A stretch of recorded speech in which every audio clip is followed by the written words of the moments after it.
Welcome to Causing the Effect, a podcast focused on the exploration of your mind, body, and spirit. Frankie, baby. What's up, What's baby? up, my dude? Dude, it's good to see you. It really is. Everybody, Frankie dates. He's been on before. I don't even know what to call you anymore. Hybrid athlete, ultra marathon running motherfucker. We haven't hit the ultra yet, so hybrid athlete works. The hybrid athlete, and I think we did an episode 196 on consistency and really just getting Frankie's kind of regiment, the routine. I think we're going to talk more mentality on this one, more mind. I don't know where it's going to go, to be honest with you, but where I wanted to start was, I know you got injured, Frank, and you were just telling me that you're back, and I'm glad. But how was that for you? How bad was the injury? Like, what happened? Yeah, so I did 3 marathon preps back to back. So I did my first one last January, directly into my second one, which was in May, and then a week after that, I was back in training for what I was supposed to run, the New York City Marathon in November. So I'm training from about June to September, and then it was actually Labor Day weekend. I did a long run. I finished the run. I started feeling a little bit of pain in my ankle, which is odd because that's not where the injury was, but it was pain in my ankle when I walked. I was like, all right, whatever, maybe it was just a taxing on my body for that long run. Kind of walked it off, took the day off. The next one, kept trying to run in my normal schedule.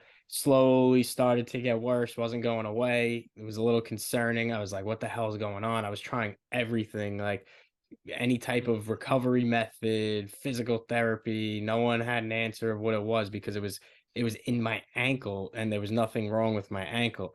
And about like halfway through September, maybe a little farther in, I couldn't even bear weight on it. I was running and I was like limping. It was like excruciating pain. And I came to the conclusion that it was like a shin splint, which is kind of in simple terms, it's like people think a shin splint and a stress fracture are the same thing. They're not. A shin splint is like the muscles that align your like shin bones, the tibia and fibia. Mm-hmm. They were like inflamed. It's just from like there's a bunch of things that could cause it. I'm thinking mine was like overuse. So they were inflamed, and then what happens is they become so tight, they're tugging on the bone, which eventually leads to a stress fracture. So I kept running through it like an idiot, and eventually that led to a stress fracture. However, I didn't find out until October 20th. I went for an MRI a couple days before October 20th because it was just like, at this point I'm running. It was 2 months of like misery because running was painful, excruciating painful. And it got to the point where even every day walking up and down stairs, like I couldn't really bear weight on it. I had the marathon was November 7th. I had my big 18-mile workout, October 20th. I did 18 miles, immediately had a Zoom call with my doctor after. He was like, yeah, so he showed me like the MRI. He's like, you have a stress fracture. So I was like, okay, well, I just ran 18 miles on this. And he was like, all right, I'm not sure how you did that. He goes, but here's your options. He's like, I don't know how you ran 18 miles with a stress fracture. I had taken off like a week or two prior to that, so maybe that started the healing process. He was like, it's probably starting to heal. He goes, you could go run the marathon if you want. There's no guarantee of what could happen. It could be as severe as my shin could snap, or he was like, you could pull from the marathon and take off running and let it heal so that you won't have that issue. So I had to make the executive decision that longevity is my goal, and I wasn't going to just tough it out and risk further injuring myself. So I just pulled out and no running at all for like a month and a half. And it sucked mentally because that's something I truly enjoy doing. But I knew it was necessary, and there wasn't anything in my control. So I had to kind of just adapt and roll with the punches. How hard was that decision to not run the New York Marathon? Or at that point, were you just like, this is a really bad move? Was it more easier to do since you knew? Like I said, dude, I was running for like a month with that pain and kind of like pushing through it, and it was getting frustrating because I was like, this isn't going to get better. And then I was like thinking of going into the marathon, and like I wasn't going to be able to give it my all, which really would have sucked, because I was like, I can barely run. Like it's every step was like excruciating pain. Anyone who's had some type of fracture knows that pain of like a fracture. So I was kind of like, all right, there's a reason. Like, I finally at least got an answer, because I had went to 2 different physical therapists and they've all given me different answers. Bullshit. Yeah. So I didn't even know what the hell it was. But once I knew, and for fact it was a stress fracture, it wasn't so hard to make that decision to not race it, because I knew what could come if I try and push through that even more, and it would be a serious injury, and it wouldn't be the short recovery period of 6 to 10 weeks, whatever it is. It would be months, and possibly surgery. I was like, you know what, I'll suck up my ego. So it wasn't as hard to make that decision at that point. It was more like disappointing that I had put in so much work leading up to this point of getting to where I was fitness wise and running, that I was like, this was all for nothing. It wasn't, but now that I'm back running, I feel like I lost a lot of that fitness that I initially had, all those miles built up. I was like in the best shape running wise of my life, and I got to get back to it. So it's a humbling process, but yeah. And when was the last time before this injury that you had a similar injury or something that stopped you from the running? Um, Or have you never dealt with that? Nothing. Oh, I had, this was like when I first started. I had an IT band flare up.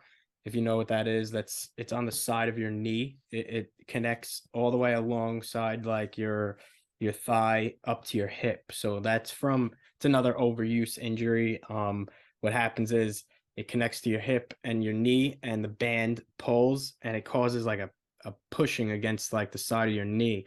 So it feels like you have like something wrong with your knee, and like that also hurts to bear weight on it. And I remember that starting to happen. But that was when I first started. I was doing CrossFit. I was still lifting weights regularly, and I was running. I was doing like 3 days sometimes, which was dumb. And that just overuse happened, and I had to take off. I couldn't run for about 2 months. At that point, I wasn't like racing. I was more into like the CrossFit scene, so it wasn't as like impactful on my performance. That just was like kind of working on some mobility in my hips and stretching, and letting myself recover, and realizing that 3 days are doing more harm than good, and that your body needs to recover, and not to overwork yourself. For whatever reason I was doing it, I was just crazy. So yeah, that was like the other most significant. This was the most significant Yeah. injury that I had. So you've never really had an injury in, like, let's say, prime Frankie form, and now this Knock was the on first wood, one. no. Okay. Knock on wood. Let's hope it doesn't happen again. But do you feel like you realized something in that process of being 2 months? Because taking this your schedule, and for everybody who doesn't know, I'm pretty good in the gym. I'm up at 6 a.m. and when I get to the gym, Frank's already done the fucking run. Like, it's like I don't even understand it. How was that removing this piece that's pretty big? Because what time are you up running? 4, 3? It depends on the day. Not 3 anymore. It was for a while. It was like 3:30, 4, in like the prime peak of my prep. Now it's like 6, 7. It's not, I'm not at this point waking up at that, but also my schedule allows for me to not have to wake up that early. So another thing I learned from this is to prioritize like sleep. Make sure like I'm sleeping enough, because I think that definitely contributed to it, because I was just, my schedule was so packed in a day that I had to wake up earlier to get that done, or it was never going to happen. So yeah, at that point it was like 4 a.m. runs, and I was done by 5:30 every day. And I guess the schedule had to change because you actually had to recover. Did you end up trying to get to the gym or trying to stay a little fit, or were you just like, listen, While I was injured? Yeah. Oh yeah, well, to answer your initial question of like how was that taking that out, that sucked. It was it was horrible, because like I So I love lifting. Lifting was like my first love, like in the fitness space. I started when I was like 13, joined my first gym, and it's something that's always there for me. But like I call lifting my fire and running my ice, because lifting, I go in there, I put in my headphones and I'm listening to heavy metal and like let out frustrations, whatever. Like that's just like I'm in the zone. Running is more solitude and like peace, and I have no headphones, no music, no phone, and it's just me and my thoughts. And I use that as like my time to kind of connect with myself, sort my thoughts out, and kind of just be at peace for however long I'm running that day. So taking that out, I felt 100% like like that those I started overthinking more and like worrying about things out of my control, and I noticed like the correlation of not being able to do it having an effect on like my mental clarity for the day. And yeah, it was definitely I was definitely in a rut. There was a few times where I like just wanted to say screw it, just start running again. Like I obviously knew I couldn't, but yeah, it was definitely a challenge. I'm not gonna sit here and play a violin for myself like it was the worst thing ever, but like for my mental clarity and what I truly enjoy doing, it was tough to adjust to. It also was tough, like at that point I'm not like expending calories like I was, and I had to make sure that I don't overdo things with like the way I was eating, because like This is holiday season too. This it's the is holiday season, and I don't like to be one to like track calories or anything like that, but like it's very easy when you go from running and lifting, you're burning calories, you're very active, you know what your body needs to fuel and what it needs on a daily basis, to now I'm not running at all, I'm expending very little calories and I'm just lifting weights. So like for me to like cut back, I had to be really conscious of like, all right, I'm not going to overdo anything, because I don't want to fall off the wagon. I want to stay in good shape, and I wanted to be ready for when I'm able to run. So like holidays came around, my birthday, and it was like it was tough, and that it was just a mental challenge, and we got through it. So hopefully I could stay on this path yeah, now. man. Yeah. And you're running with no headphones? No headphones, Bro, no what the fuck phone. is wrong with you? How is that Yeah. possible? Because it sounds like this is like more of a meditative, like it's like a spiritual transcending practice. Even when you're running, you look like you're like calm in a way. And every time I'm around, I'm Yeah. like, it's terrible. Frank, I'm trying and I want you to get me into this. But like, what is going through your head? Let's just say when that suck really hits. Like what is Um are you in a trance almost? So on the last episode, did we talk at all about, because I there was a point where I made that decision and I was never running with headphones anymore. Did we talk about No, the other marathon? no, Oh, we didn't even talk about that? no, no, no. Oh, well, the first marathon I ran last January, I came off the bodybuilding show, Yeah, if you recall, that I remember. and I had 9 weeks of training in between. So like there was a marathon for BPN, the Bear Performance Nutrition, one of my sponsors. They were hosting a private marathon in Texas, January 29th.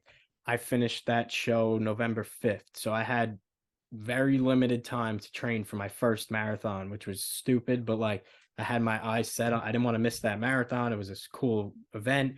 A lot of people I knew were going to be running it. So I was like, all right, I'll make the best of these 9 weeks, and we'll get it done.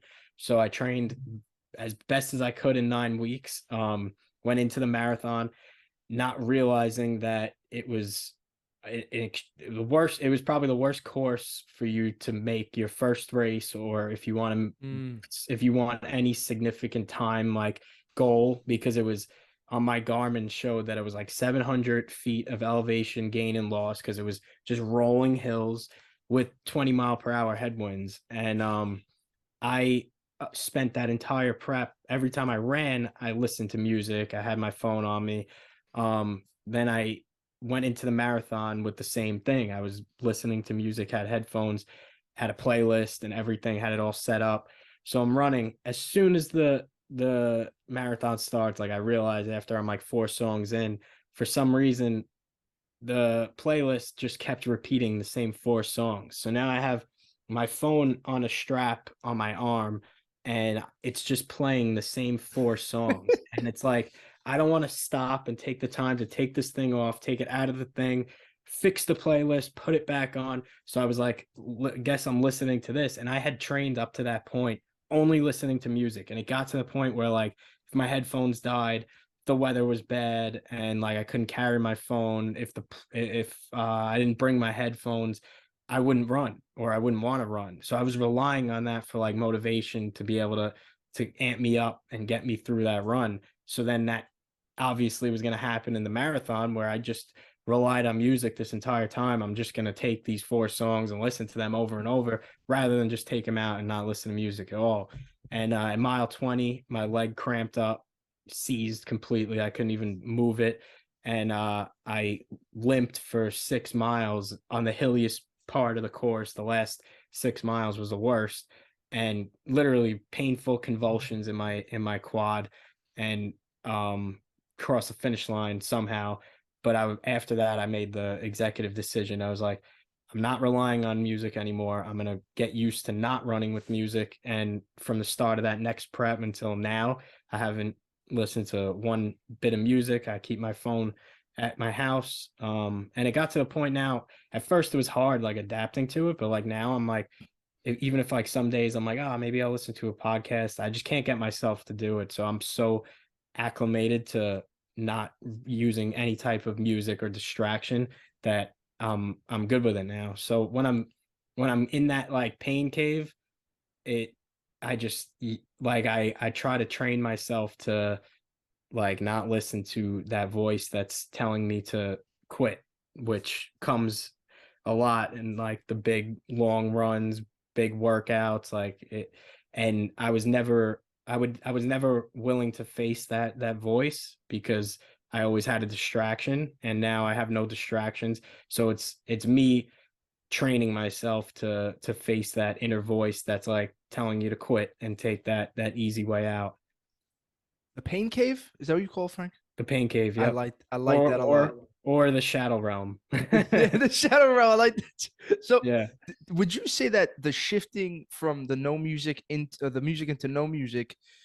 Because even I tried to get away from my phone at the gym, and it's just hard. But I feel like we all are trying to numb with the music or with something. Did you see yourself in be able not only to endure more, but like embrace the suck more in a way? Like you were just kind of forced because it's thrown into you. Like, listen, you're not gonna be listening to your fucking bitch music. You're Yeah. jumping into this.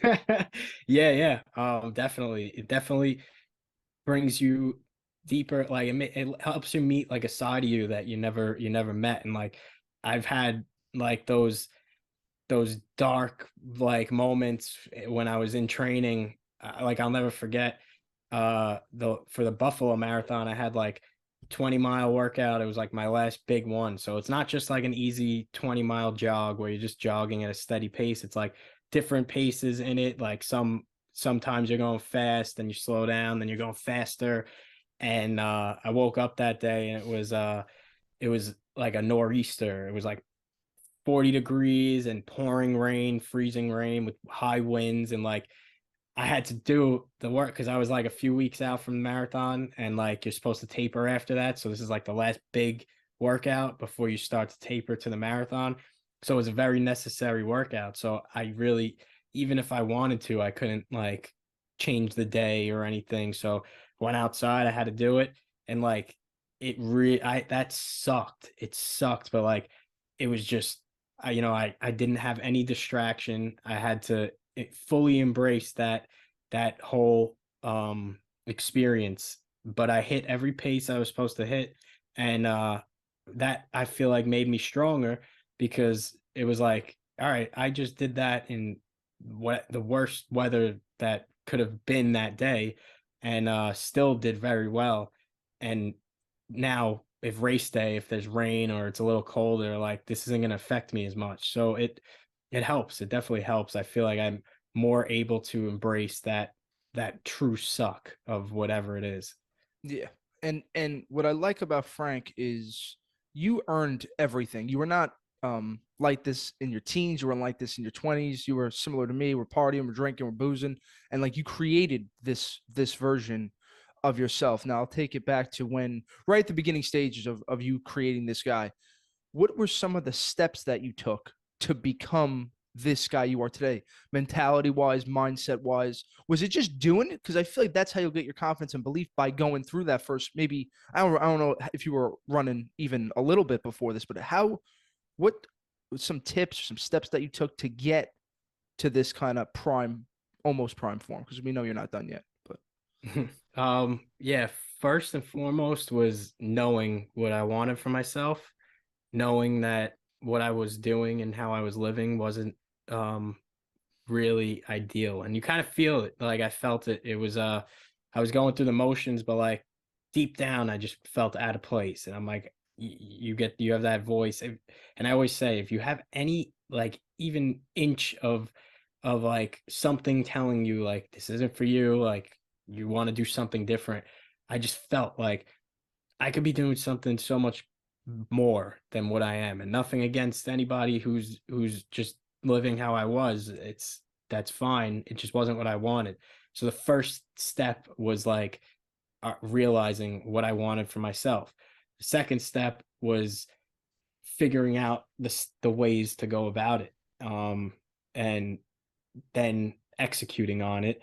And the third step is not caring about the pushback from people or the loneliness of the road. And I say it's lonely because it is, and it doesn't stop getting lonely. You're not going to constantly be surrounded by people who agree with you or live the same way as you. More often than not, most people around you are going to look at you like you're nuts.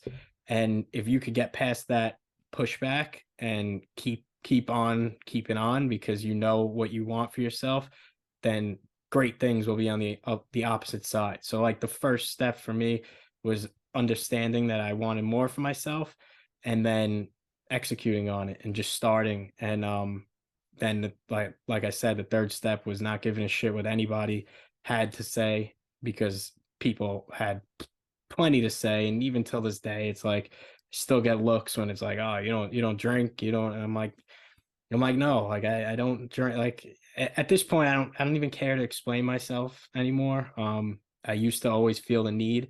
Now it's just like, no, I don't. Like, and they kind of look at me weird, and I'm just like, whatever. Like I really don't care at this point. So you need to believe in yourself and what you want, and understand that you're doing the right thing. I'm so glad you brought that up, because that's three really important pieces, and I'm glad you broke those down. It sounds like there's picking the road that you want to go down, and Mm-hmm. there's walking the road that you want to go down, then there's really realizing that you're on the road by yourself. Staying And on the road. yeah, and by Yeah. yourself doing this. And this is Yeah. something, these three pieces are things that me and Frank have spoken about offline, but like this is pretty much, that's the hero's journey Yeah. there. Now, I think the executing could be relative. We'll get there, but let's start with the picking of the road. You were what, 20, in your early 20s, boozing, Yeah. partying. How did you get yourself clear? Did you just kind of go with your gut and like, I really enjoy this working out stuff. I enjoy the running. I'm gonna. Did you just kind of go off of that, or was this like a methodical plan where you sat and you thought? Because you seem like the type. I have the feeling I'm gonna go do this.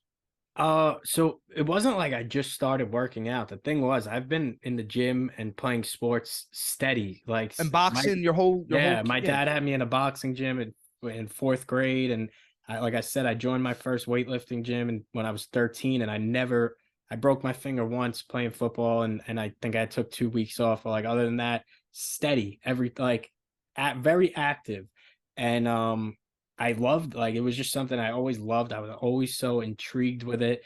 But I mean, this is another part of the conversation. I never really pursued or executed or lived up to my potential because of my laziness and excuses and everything. Um, but I just always really was very much into it. And I don't know, I can't explain it. I just felt like I was meant to do more. I felt like it's so I felt like I had a some type of calling and a passion to serve people. It was just something I always enjoyed doing, enjoyed helping people. And I started getting into shape. So like it wasn't something that just happened like overnight. Like I just woke up and I was like, all right, I'm done. Um I I started like getting into decent shape like at the end of college, and like learning a little bit more about nutrition and all that. And then 21 came, and I was in better shape than I was growing up. I wasn't this fat kid. I wasn't as lazy anymore. I was working construction, so I had a bit of a work ethic. I was becoming like more of a man because I was like working a real man's job. I was like a little boy getting thrown into a man's world right out of college. And so I was in better shape, and I had a little bit more confidence. And instead of taking that confidence at that point when I was like 21 and going on the path of like pursuing that more, I took it as, oh, I have confidence now. People, like, girls are paying attention to me, and like people want to hang out. So I'm going to go to the bars and do all that. And while I was doing all that, I was still working out and, working on my fitness. However, I wasn't exceeding as much as I could, because obviously that holds you back a lot.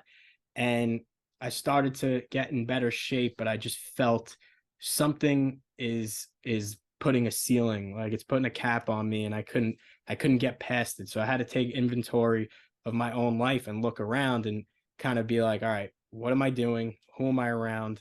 Are they benefiting me? Is what I'm doing benefiting me? And how can I fix this? And I realized that people I was surrounded by, they weren't really my true friends. They wanted me around for a good time, and that's that. And I realized that going out every weekend and spending money on bottle service and shore houses, it was just unproductive. And I kind of had to look and say, all right, where do I want to be in 5 years, 10 years, 15 years?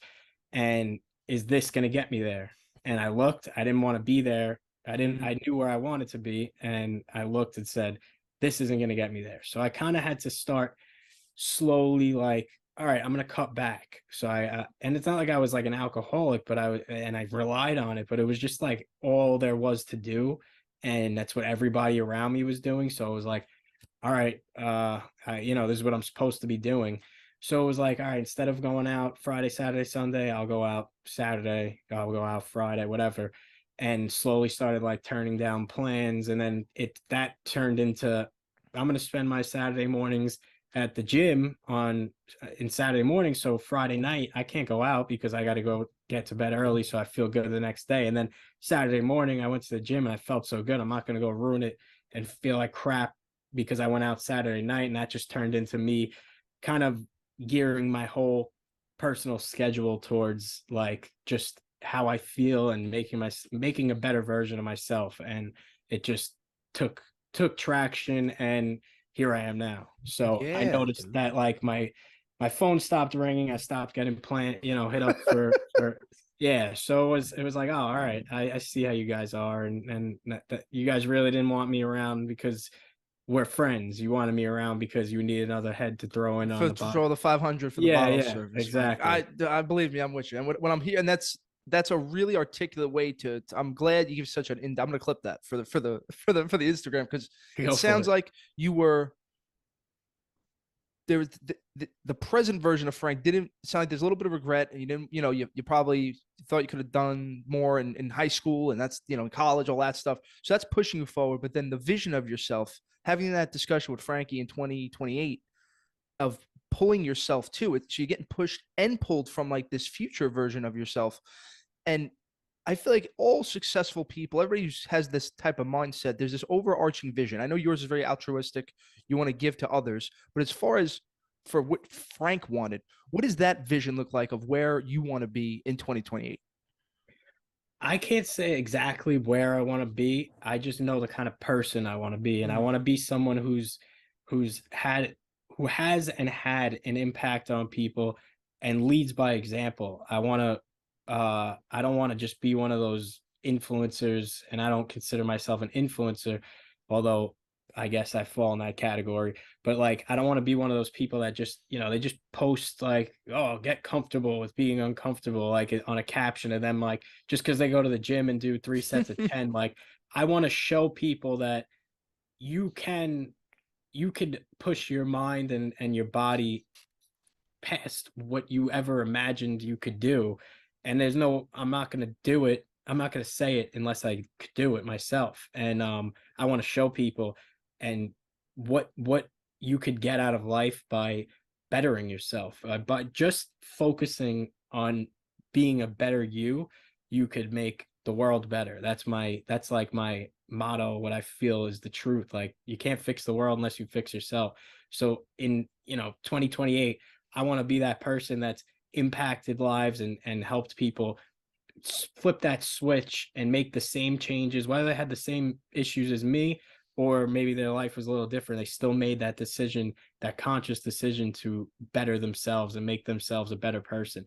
So that's my overall goal. Like, it doesn't have to do with like, oh, I want to have a big house and this and that. Yeah, I'd like to have property, whatever it is. But like, I'm thinking more as, what is the kind of person I want to be in 10 years? And is this really going to get me there, what I'm doing? Or do I need to lead by example and show people the way, and show that when you could come from being this fat, unmotivated, undisciplined, lazy little kid into this partier who relies on other people for gratification and exception and lives a life to please others. Now you could switch that all around and become this person who just serves others and lives to just be a better version of themselves.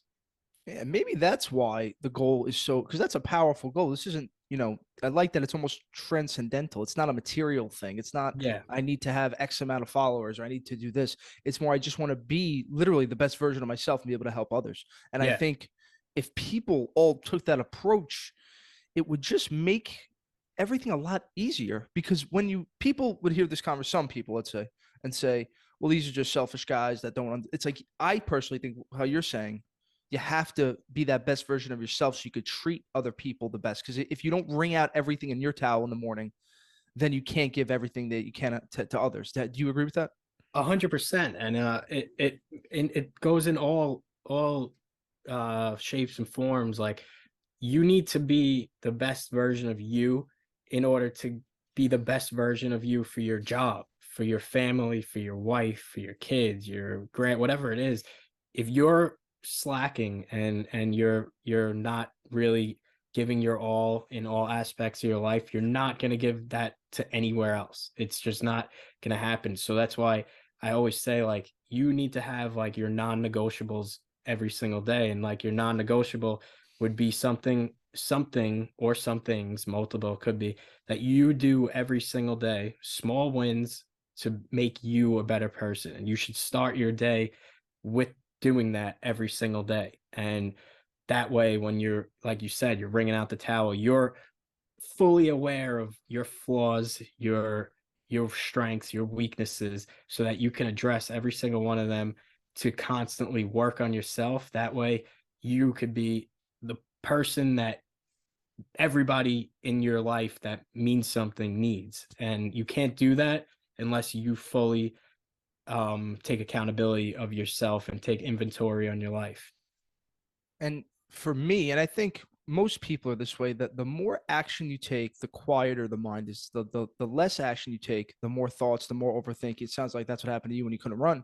Yeah. This is what happens. Like, after a fucking tough workout, when I sit on the road bike and do eight eights and then another 8 8s, there's nothing left. And for some reason, I mean, listen, there's all science behind this, but do whatever it takes to wring out your towel and be able to, like, just push yourself. And some people aren't fitness freaks, artists, whatever that is. You got to be able, because that regret piece hits me so hard, because I went through that in my 20s. I was like, I just never, the second shit got hard, I always quit.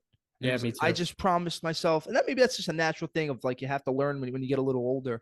Like, you don't want to have that feeling in your 50s, like, oh, I could have been doing more. I could have been that. Does that go through your mind at all? You Oh just don't want to yeah, leave it on the table?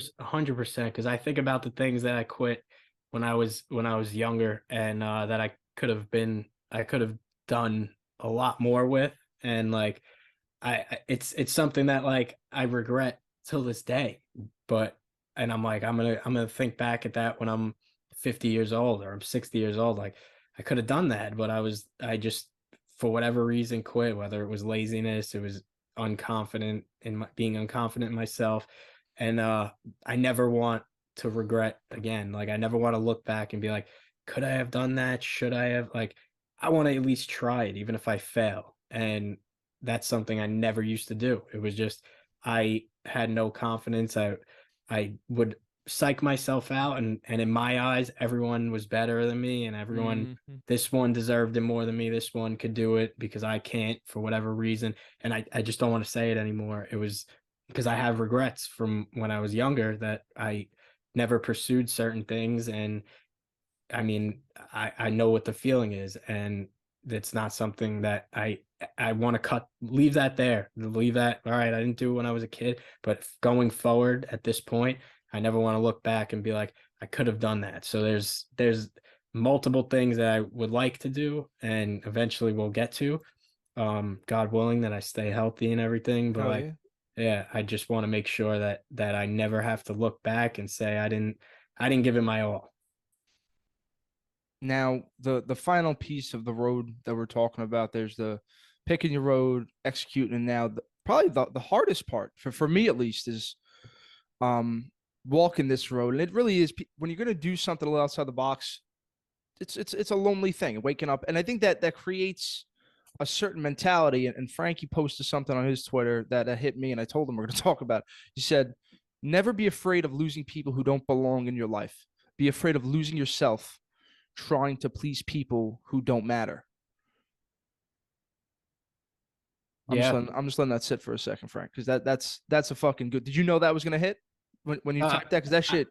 I think all my things I post come to my mind, and I'm just like, all right, it's like my notepad. So like I write my captions or things I was thinking about maybe on a run or something, and I just kind of put it out there. Or it's something I felt in the past, and I feel someone could resonate with it. So if it resonates with one person, if that one person was you, then I did my job for the day. Bro, that hit, Frank, because this, I've been on this podcast, this little, odd, you've been on your weird little journey for a couple of years. I've been on. It's like you do have this, they call it in psychology, like the retrogression of your personality. Like that old person is still there, that old party, that old whatever, because you see people get married and houses and this and that's. Like, am I doing what's right? Like, have you had these doubts about what you're doing? Yeah. More so in like the beginning of it. I definitely, and I spoke about this to someone recently. Yeah, I had like FOMO, fear of missing out. Like I was like, like I didn't want to go on social media because I see everybody out and I'm not, and I'm like, but like it wasn't because I was like I want to be there. It was just like, am I supposed to be doing that? Am I doing something wrong? Like, am I gonna look back and be like, I missed out? But like, I'm like, I've done that all. I know exactly what it is, and I know what to expect, and I'm not missing anything. It's the same thing. If anything, it's just gonna make me regress. And like people say, like, oh, when does the feeling of loneliness go away? This and that. It really doesn't. At this point, I still while I lost a lot of people that were not like-minded, and really we just kind of drifted because of different goals and different paths, I gained a ton of friendships with people that now I could text, or I'll go on Instagram. My feed's not filled with all these people out at the bars. My feed became filled with people who's also up at 4 a.m. and whatever, grinded for some type of goal, whatever it is. It doesn't only have to be fitness, but like I know, and people like yourself and other podcasts I've been on, I'm more brought to these people now than I ever was. However, not everybody lives 5 minutes from me and I can hit them up and be like, yo, like, let's go for a run. I had my two best friends who were like-minded, and we basically were like same people, and conversations, when I'm with them, it just feels like everybody in the world thinks the way we do, because it's just like we're so like-minded. And they both left for the army. One of them left in July, one of them left in August. They were just back briefly for the holidays, which was nice, but like I don't know when I'm going to see them again. I don't know when they're going to be back, because they're pursuing some big things in the army, and the training requires years. So that, now I'm back to those feelings again of like, all right, I don't have those my two boys who I've had for however long now, for years, that I could just hit up and be like, yo, let's go to the gym, let's go for a run, let's go get something to eat. So yeah, the feeling of loneliness, it doesn't go away, it comes and goes, but like I said, you need to know you're doing the right thing. And like you just kind of have to build your community and around people who think like you. And I no longer feel like I'm the only one doing it. Like I said, my social media feed is all people who pretty much do the same things or do more than I do. And it makes me feel like, all right, I'm not alone. It's just that no one's really in my vicinity. It just seems like a lot of people really can't relate with how I feel, how I think. So in my general area of living, I don't have that immediate person to hit up and kind of have like these deep conversations with or anything like that. But I could text people and we could plan trips, or I could plan a day to meet up with someone. So it's all right. I focus now more on surrounding myself with my family. I feel like at this age, the most important thing is spending time with your family, because obviously, and it's normal, you're growing up, you just want to be with your friends and whatever. And now everybody's getting older, so I think those times now are the most important to me. So I have no complaints, although I don't have that like-minded circle around me at all times. I'm always surrounding myself with the ones that I love, and that's enough for me. And constantly striving for goals. I love the lifestyle that this is, and that's because it's truly for me. And if you feel that it's for you and you're living a different lifestyle, then I think it's important that you set yourself up on your path to do what it is that you love and stop living to please others. Because I just spoke about regret. If you continue to do that, you're going to be 50 one day and regret that you were living to please someone who's most likely not going to be a part of your life anymore because they were just there for the moment. Yeah. Well said again, Frank. And I think anybody who's on this path knows that, you want to be unique, you want to be a little different, you want to be harder, let's say.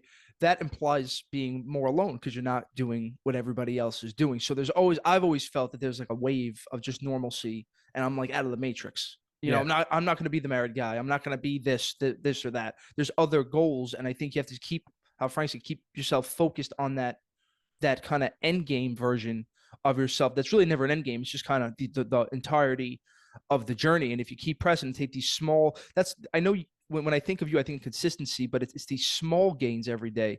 And you Yeah. could see how you did that. Because now, what'd you turn? You turned 28 less? Yeah.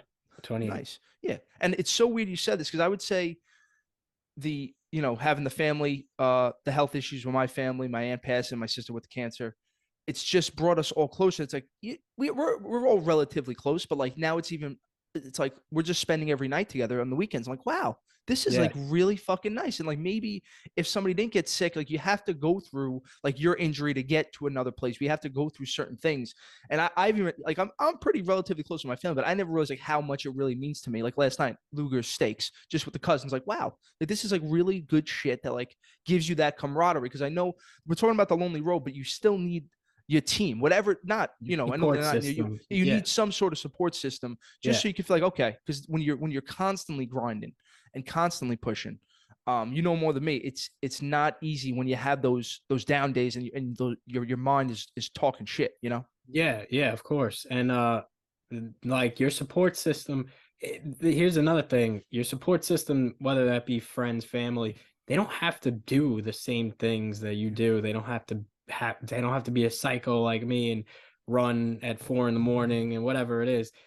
But they don't judge you for it. They don't look down at you for it. They support everything that you're going to do, and they're still there for you. So that's like my family. They're not everyone is like a fitness fanatic like me and eating the way I do, but like they know that's me, and they accept me for it, and they love me for it, and support whatever it is that I want to do. And that's all I ever asked. And I have friends that are the same way, where they live different lifestyles and they don't necessarily care for the fitness and my lifestyle, but we're still boys, and we could still hang out and have regular conversation. And they prove that they're actually my true friends, whereas there were the other people who they are not in fan, like they're not into my lifestyle in the way I am, and they don't care to be. And once I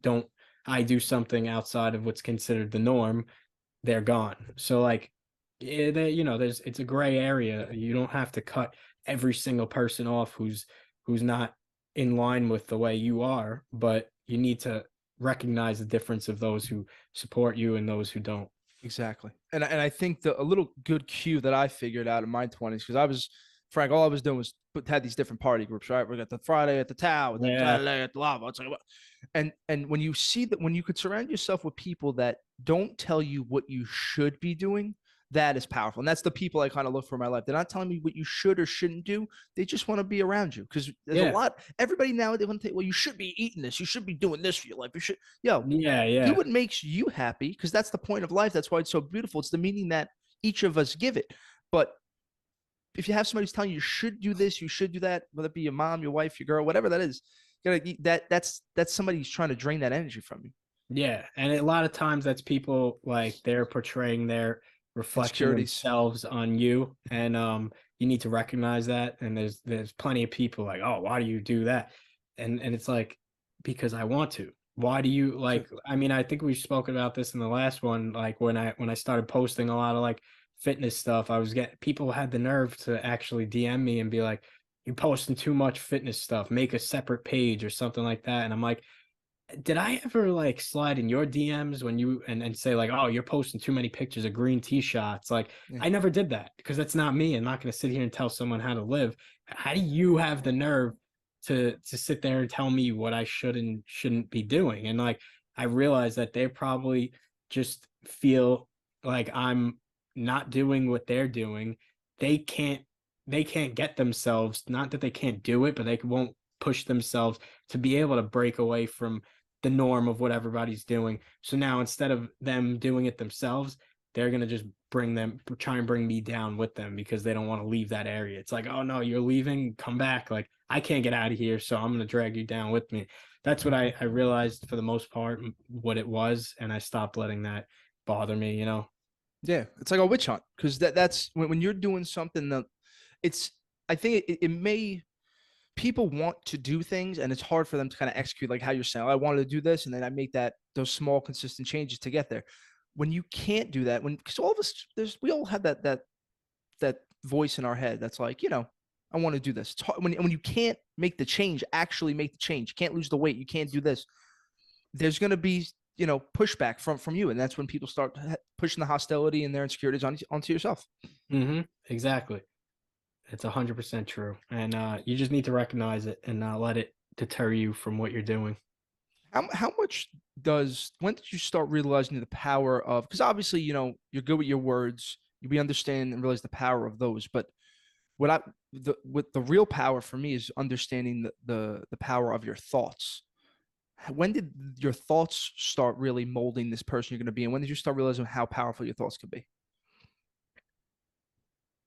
See, that's tough. I mean, you kind of just said it too, that they never go away. They're always Yeah. there.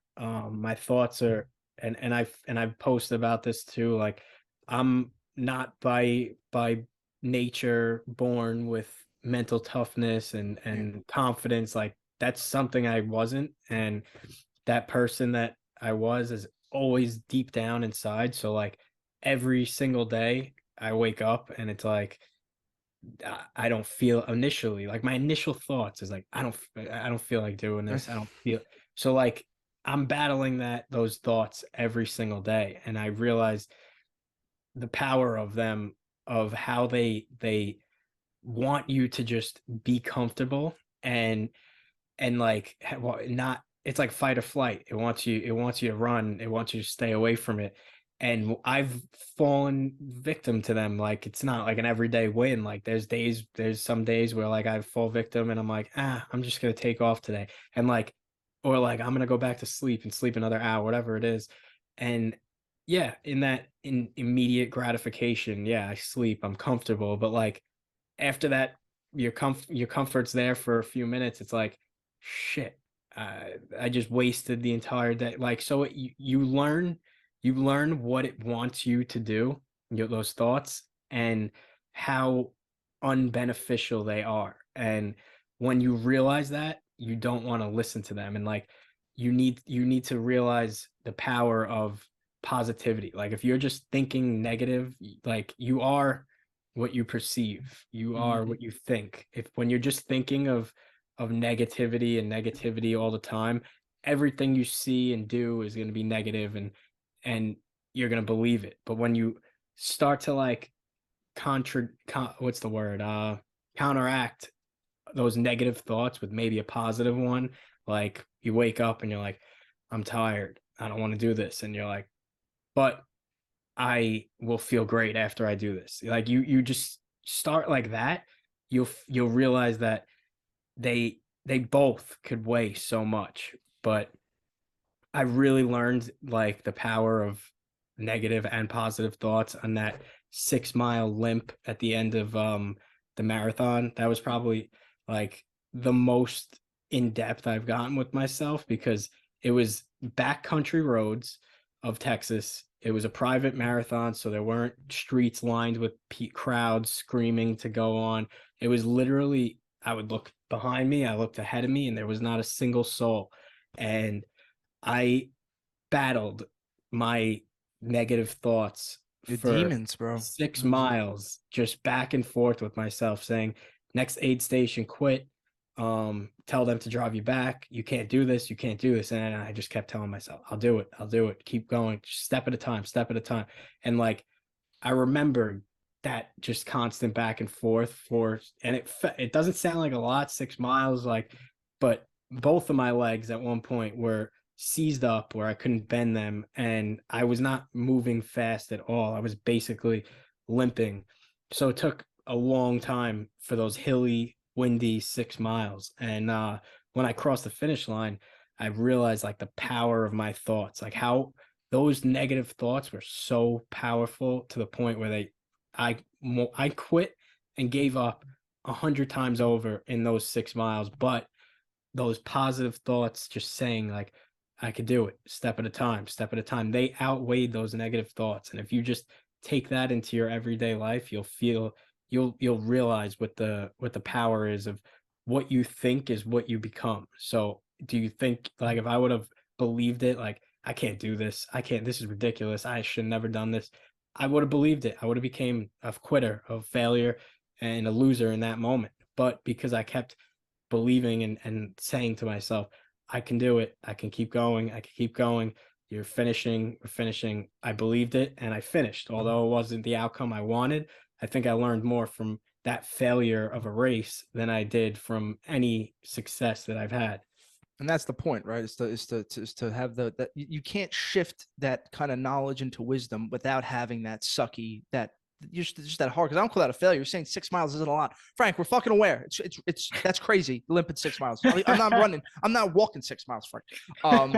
And you know that the power of thoughts is such a great piece to end this on, because we've discussed that on here. It's called the reticular activating system, Frank. When somebody, if you see and you say, I want to get a white Mercedes, all of a sudden you'll start seeing your white Mercedes anymore. So me as a kid, my whole thing was the nobody loves me thing, you know, not having a dad and all this shit. And if you say that to yourself, you could find reasons. But oppositely, if you say everybody loves me and I have a great family, you could instantly find it. So whatever when you wake up, whatever you're saying to yourself, that is truly what your reality will become. So that's why it's so important for whatever people want to call it, affirmations, manifest, do whatever fucking bullshit you want to do. To make sure it's more on the positive side than the negative side, because when you wake up and go right to your phone and see the kid that, you know, on Instagram or this or that and the comparing, that's when you have those bad days.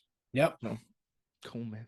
Frankie, dude, thank you so much for joining me, brother. You're fucking crushing it. You sound, I don't know, you seem more wise in a year. It's pretty cool, man. So thanks, shit, bro. I appreciate that. Yeah, I'm trying to learn every single day. Yeah, man. Cool. Everybody can check out Frankie and his Instagram below. Are you doing some crazy marathon soon or at the end of the year? I haven't made my official announcements yet. But yeah, I have 2 things picked out for the spring, so I'll be announcing that soon. So stay tuned. Cool. And you can check him out below in the notes. And that's it for people watching on YouTube. Just like and subscribe. For people listening, just keep supporting us and just share one of these episodes with your boys. And I appreciate it. That's it, man. As always, stay safe, stay positive, stay blessed. We'll talk to you later. Bye-bye. Be good, bro.